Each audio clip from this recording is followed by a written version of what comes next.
இப்போ ராகு கேது பயிற்சிக்கு அப்புறம் தான் வந்து நம்மளுக்கு இந்த இந்தியா பாகிஸ்தானுடைய பிரச்சனை, தாக்குதல்கள், இந்த எல்லை பதட்டம் இதெல்லாம் இருக்கு நீங்க சொன்ன மாதிரி. இப்போ இது வந்து இன்னும் அதிகமான வேற எதுவும் பிரச்சனை நம்ம நாட்டுக்கு கொடுக்குங்களாங்க ஐயா?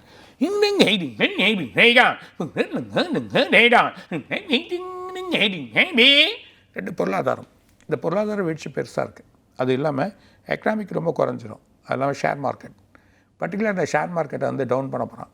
ஒரு பர்டிகுலர் இஷ்யூனால பெருசாக டவுன் பண்ணி அப்படி தூக்குவான். டாலர் கொஞ்சம் குறையும், அப்புறம் டாலர் ஏறும்.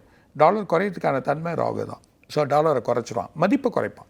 ஸோ அந்த மதிப்பு குறைக்கக்கூடிய தன்மை அவன் அறியாமல் சில செயல்கள் செய்கிறப்போ மதிப்பு குறைக்கக்கூடிய தன்மையை செய்யக்கூடியது இந்த ராகுவோட வேலை. அப்போ பண்ண சொல்ல இதெல்லாம் குறையும். மெட்டல், கோல்டு, சில்வர் இதெல்லாம் வந்து கொஞ்சம் இறங்கி ஏறும். ஆனால் இறங்க சொல்ல ரொம்ப கேர்ஃபுல்லாக இருங்க. எப்படி செய்வான்றது சொல்ல முடியாது, புரியுதா? ஆனால் ஏறுறது எப்படி செய்வான்னு அதுவும் சொல்ல முடியாது. எந்த லெவல் வேணாலும் ஏற்றுவான். ஆனால் அந்த ஃப்ளெக்சிபிள் வந்து யாராலுமே கணிக்க முடியாது. அந்த மாதிரி ஒரு நிலைகள் ஏற்படுறத சொல்கிறேன்.